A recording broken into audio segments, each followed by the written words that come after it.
अस्सलाम वालेकुम friends, welcome to new video. उम्मीद है आप सब खैरियत से होंगे। जो टॉपिक आज हम डिस्कस करेंगे वो है future of Mankind. Let's start. Future of Mankind, ये ऐसे लिखा है बर्ट्रैंड रसल ने और ये ऐसे लिखा गया 1950 में। इस ऐसे में रसल सजेस्ट करता है और बताता है कि जो मैनकाइंड है उसका फ्यूचर क्या होगा।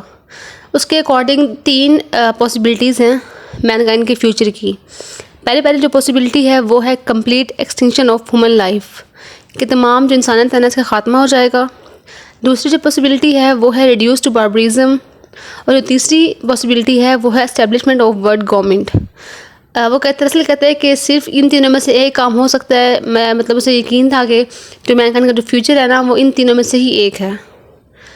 अब हम इन तीनों पॉसिबिलिटीज़ के डिटेल को डिस्कस करते हैं। जो पहली पॉसिबिलिटी है उसमें रसल कहता है कि नेक्स्ट वॉर में नॉट कास्ट कंप्लीट एक्सटिंक्शन या कंप्लीट डिस्ट्रक्शन। वो कहता है कि हो सकता है जो अगली जो वार होगी, जो अगली जंग होगी ना, उसमें तब कंप्लीट मतलब कि मुकम्मल तबाही ना हो। वो कहता है कि जो सुपर पावर्स हैं ना उस टाइम पे ना, रसल के टाइम पे 2 सुपर पावर्स थी, एक अमेरिका और एक रशिया। वो कहता है हो सकता है कि वो the super powers America and Russia and in an undecided world war because they may prefer to be destroyed to submitting to the others power. वो कहते हैं कि जो है ना, अमेरिका और रशिया दोनों ही एस्टेब्लिश और डेवलप कंट्रीज़ हैं, कभी भी ना अपनी हार तस्लीम नहीं करेंगे। हम कह सकते हैं कि ईगो इनमें बहुत ज़्यादा है या फिर प्राउड है। वो कभी भी ना जानबूझ के अपनी हार को तस्लीम नहीं करेंगे, बल्कि वो दोनों पूरी कोशिश करेंगे एक दूसरे को हराने की। तो जब वो इस तरह की कोशिश करेंगे तो ये बहुत बड़ी वार होगी, बहुत बड़ी जंग होगी, और इसके जो रिज़ल्ट आएंगे वाकई वो बहुत नुकसानदेह होंगे। वो कहते हैं कि जो अगर जो इनकी जब जंग होती है आपस में, तो nuclear experience by both of them may cast radio active clouds which may destroy present as well as the coming generations converting them into dead bodies. वो कहते हैं कि अगर हम देख लेते हैं अगर कि इनकी जंग हुई है और अगर उनमें से कोई बच भी गया ना, आधी मतलब 80% अवाम मर जाएगी इन जंग के दौरान। अगर 20% बच भी जाएगी ना, तो जो उनकी जो वो केमिकल्स या जो आइटम्स, जो गैजेट्स यूज़ करेंगे ना अपनी जंग के दौरान, उनमें जो केमिकल्स होंगे, उनसे जो रेडियो एक्टिव क्लाउड्स निकलेंगे ना, वो जो बाकी लोग बच जाएंगे 20% उनको ही बाद में मार देंगे। मतलब कि उनको जो इफेक्ट होगा ना केमिकल्स का या उन गैजेट का या बमबारी का जो इफेक्ट होगा ना, वो बाकी नस्लों तक भी रहेगा। तो इसकी फर्स्ट पॉसिबिलिटी है। इस फर्स्ट पॉसिबिलिटी के एंड पे रसल कहता है कि only this could be the ending of such cruelty and follies. वो कहता है कि हो सकता है कि जो चीज़ें हैं ना ये सिर्फ ख़ात्मा करें क्रूल्टी, जुल्म का या फुलीज का, इसके अलावा कुछ नहीं कर सकते। इसके बाद है सेकंड पॉसिबिलिटी। सेकंड पॉसिबिलिटी है रिवर्जन टू बार्बरिज्म। इसमें वो कहते हैं कि not complete destruction yet technologies में बी कम्प्लीटली डिस्ट्रॉयड। वो कहते हैं कि तमाम जो मुकम्मल डिस्ट्रक्शन है वो नहीं होगी, लेकिन जो टेक्नोलॉजीज़ हैं, जो इन्वेंशंस हो रही है, जो चीज़ें हैं ना, वो हो जाएंगी कम्प्लीटली डिस्ट्रॉय। उसके बाद वो कहते हैं कि जो मेजर सिटीज़ हैं, जो बड़े बड़े शहर हैं, जो ज़्यादा लाइब्रेरीज़ हैं बड़े शहरों में, वो डिस्ट्रॉय हो जाएंगी कम्प्लीटली। उसके बाद कहते हैं कि जब साइंस मैन की जो डेथ होगी ना, large scale death of science man, outbreak of terrible disease causing people to die and crops to fail causing world wide feminine.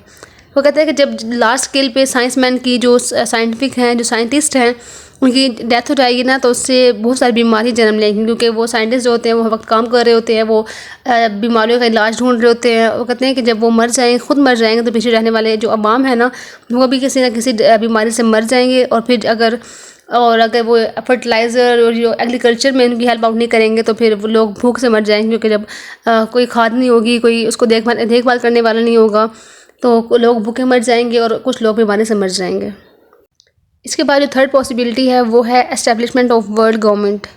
Russell कहता है कि इन सब चीज़ों से बचने का जो बेहतरीन तरीका है ना, वो सिर्फ एक ही है, और वो है कि वर्ल्ड गवर्नमेंट बन जाए, पूरी दुनिया पे एक ही हुकूमत राज करे। वो कहता है कि जो one of 2 super powers may become the winner of the whole world, further it may proceed with mutual agreement.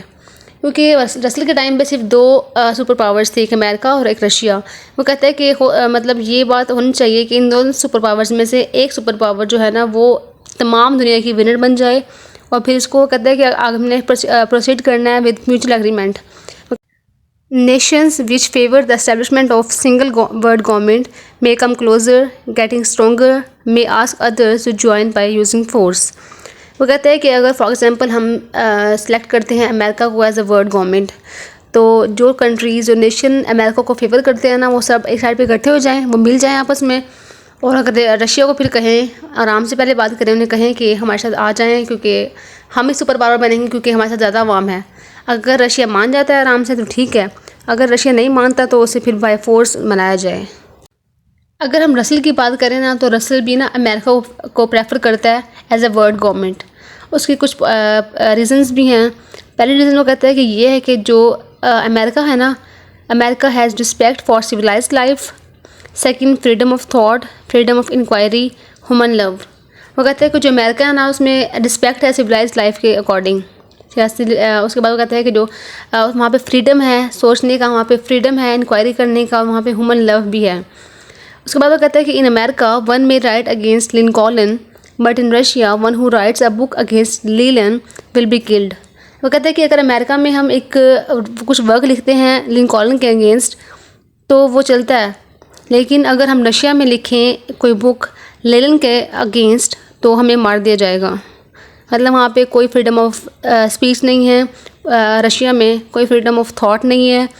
उसके बाद वो कहता है कि in Russia there are greater inequality, social injustice and control over media. वो कहता है कि रशिया में ना इनइक्वालिटी भी बहुत ज़्यादा है, सोशल इनजस्टिस भी बहुत ज़्यादा है, और मीडिया जो को दबा के रखते हैं। मीडिया अपने हक की बात नहीं कर सकते, सच की बात नहीं कर सकते, वो सिर्फ वही बोलेगा जो गवर्नमेंट उसे कहेगी।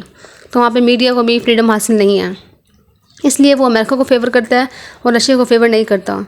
वो कहता है कि Russell suggest to avoid Russia from becoming only power, thus making the whole mankind slave to Russia. वो कहता है कि अगर हम रशिया को चूज़ करते हैं ना एज अ वर्ल्ड गवर्नमेंट, तो ये वही होगा कि जैसे हम ना खुद को चूज़ कर रहे हैं एज अ स्लेव। तो फिर मतलब कि अगर हम रशिया को वर्ल्ड गवर्नमेंट बना देते हैं तो हम ग़ुलाम बन जाएंगे उसके। इस अमेरिका को फेवर करने के बाद रसल जो है वो बेनिफिट बताता है कि हमें क्या क्या फ़ायदे होंगे वर्ल्ड गवर्नमेंट के। वो कहता है कि greater benefit of world government is that there would be no defence expenses. वो कहते हैं कि जब हमारी गवर्नमेंट एक ही होगी तो हम आपस में लड़ेंगे नहीं, हम इतना पैसा खर्च नहीं करेंगे डिफेंस पे। तो ये प्रॉस्पेरिटी की एक एलिमेंट है। जब हमारे पास कोई दुश्मन नहीं होगा, कोई लड़ाई झड़ाई नहीं होगी हमारे दरमियान, तो हम ना लड़ेंगे ना हम ये इतना पैसा खर्च करेंगे बम बारूद बनाने में, गैजेट्स बनाने में। तो ये बहुत सारा पैसा बचाएगी गवर्नमेंट का। उसके बाद वो कहता है कि ये एनर्जी बचाएगी, हमारी इकॉनमी बचाएगी, लेबर बचाएगी, और ना जंग के ना होने से ना बहुत ज़्यादा हमें फ़ायदे होंगे। उसके बाद वो कहते हैं कि after single world government war will be obliged and scientific techniques may be used to enhance human happiness and prosperity. वो कहते हैं कि जब हमारे दरमियान कोई लड़ाई झगड़े नहीं होंगे, हमारे दरमियान कोई इस तरह की चीज़ नहीं होगी, तो जो साइंटिफिक टेक्निक्स हैं ना जो आजकल यूज़ हो रही हैं डिफेंस पे, वो यूज़ होंगी लोगों की खुशी के लिए, लोगों की प्रॉस्पेरिटी के लिए। तो ये बहुत बड़ा बेनिफिट है वर्ल्ड गवर्नमेंट का। जो एक और सबसे अहम बेनिफिट है ना वर्ल्ड गवर्नमेंट का, वो है इक्वलिटी। अभी जो है ना वो हमारी कंट्रीज़ में जो लड़ाई झगड़े होते हैं वो इसी बेस पे होते हैं। मतलब हम जेलस फील कर रहे होते हैं दूसरे कंट्रीज़ से, जैसे ब्लैक फील कर रहे होते हैं वाइट से कि वाइट अमीर हैं, वाइट गोरे हैं, या उनकी लैंग्वेज के बेस पे हम लोग एक दूसरे को जज कर रहे होते हैं, रिलीजन के बेस पे जज कर रहे होते हैं। तो जब हमारी गवर्नमेंट एक ही होगी, वो हमें एक जैसे ट्रीट करेगी, हमें एक जैसी थिंग्स, एक जैसी चीज़ें प्रोवाइड करेगी, तो हमारे अंदर से ये इनइक्वालिटी की चीज़ एलिमेंट है ना ये निकल जाएगा और हम सब खुद को इक्वल फील करेंगे। तो ये बहुत बड़ा बेनिफिट है। तो ये थी आज की हमारी वीडियो जिसमें हमने फ्यूचर ऑफ मैनकाइंड ऐसे को डिस्कस किया। इसमें हमने सबसे पहले देखा कि 3 पॉसिबिलिटीज़ हैं रसल के अकॉर्डिंग। पहली है complete extinction of human life, दूसरी है रिड्यूस्ड बार्बरिज्म, तीसरी है एस्टेब्लिशमेंट ऑफ वर्ल्ड गवर्नमेंट। इसके बाद हमने देखा कि रसल किस कंट्री को या किस डेवलपिंग नेशन को प्रेफर करता है, तो वो अमेरिका को प्रेफर करता है। और उसके प्रेफर करने की क्या क्या वजूहत हैं, उसकी वजह ये है कि अमेरिका में फ्रीडम है, फ्रीडम ऑफ थॉट है, इंक्वायरी है, ह्यूमन लव है, रिस्पेक्ट ऑफ सिविलाइज्ड लाइफ है। उसके बाद हमने देखा कि वो रशिया को क्यों फेवर नहीं करता, क्योंकि वहाँ पे इनइक्वालिटी है, वहाँ पे सोशल इनजस्टिस है, वहाँ पे कंट्रोल ओवर मीडिया है। उसके बाद हमने देखा कि इसके क्या क्या बेनिफिट्स हैं वर्ल्ड गवर्नमेंट के। पहला जो मेजर बेनिफिट है वो ये है कि हमारे डिफेंस एक्सपेंसेस जो हैं वो बच जाएंगे। दूसरा जो है वो ये है कि जो साइंटिफिक टेक्निक्स हैं ना वो यूज़ होंगी ह्यूमन इंसानों की खुशहाली के लिए, उनकी हैप्पीनेस के लिए। और जो लास्ट बेनिफिट हमने देखा है, जो मेजर बेनिफिट है, वो है कि हम सब में इक्वलिटी आ जाएगी। मैंने कोशिश की है इनको आसान लफ्ज़ों में समझाने की। अगर आपको समझ आ गई है तो don't forget to subscribe my channel. Thank you.